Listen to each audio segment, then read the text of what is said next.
one of the sectors that we have developed is forensic accounting. And forensic accounting is an investigative type of accounting where there are claims being made by one partner or one party versus another.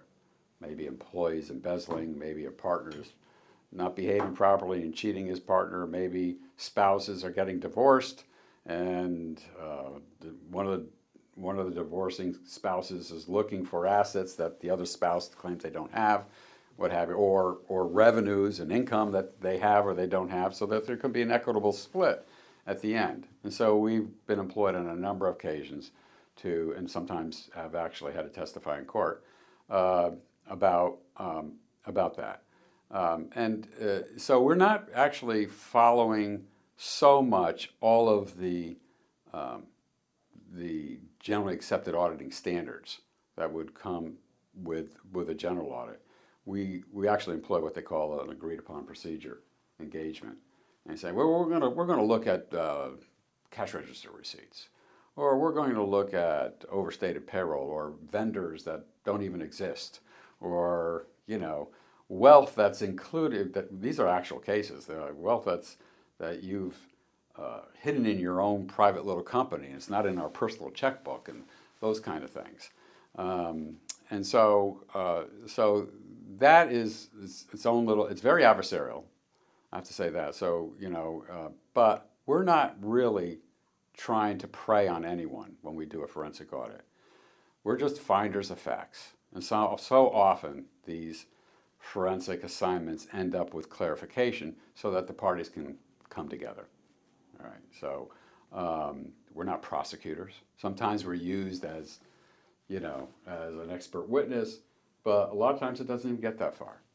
Once both sides develop their side of the story, usually the picture comes out, and it creates an environment for negotiation and settlement.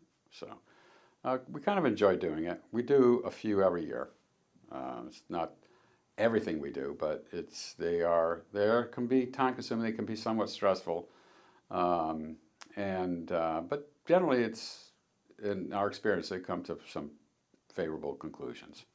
People understand. We just finished up an estate where an executor was taking advantage of a disabled decedent, and the brothers were very highly suspect of this, and we accordingly confirmed that.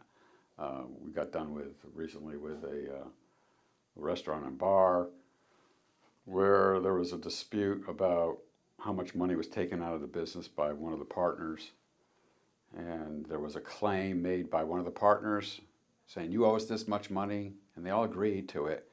But there were a lot of irregularities on the partner that was claiming that there was irregularities. Okay, I'm the one the party we were representing, so there was a counterbalance, right? We've dealt with tobacco distributors where there was an employee embezzling something. We dealt with the doctor that was kind of hiding his wealth inside of his big company. We've dealt with bagel shops that, certain employees were taking money. We could tell by the cash register run-ups. When this employee was on, this is when volume went down and what have you, that kind of stuff. So we're well versed in that, but the platform from which we get all of this information, all of this skill, is really from the general auditing. Once you know how to do general auditing, you can scale it down to forensic auditing. Same kind of principles are in play, and I guess you could say that one of the requirements in just a normal standard audit is to at least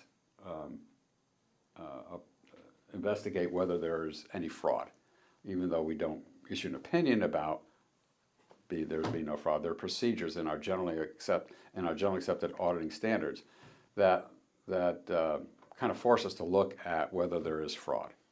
And so we can take that particular skill that we developed in general audits and we can employ it in forensic audits. So who would you say are the users of a forensic accounting? Who are the people that call us when a forensic accounting is needed? Usually a lawyer, usually an attorney who's representing somebody, and they know that we do some forensic audits. So it's a lawyer, it's an executor, it's sometimes it's the spouse themselves, sometimes it's the partner themselves. You know, because our firm does not just do audits, we do compilations, reviews, tax returns, estates, trusts.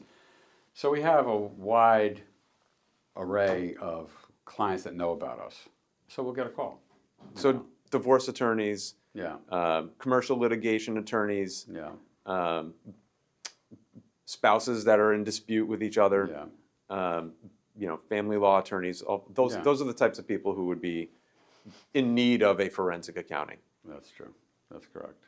So sometimes it's our client, our own client, but sometimes it's really the person who's representing them. So if you have any questions on forensic accounting, auditing, compilations or reviews, or any of the other things that we've just discussed, please feel free to give us a call and we'd be happy to talk to you.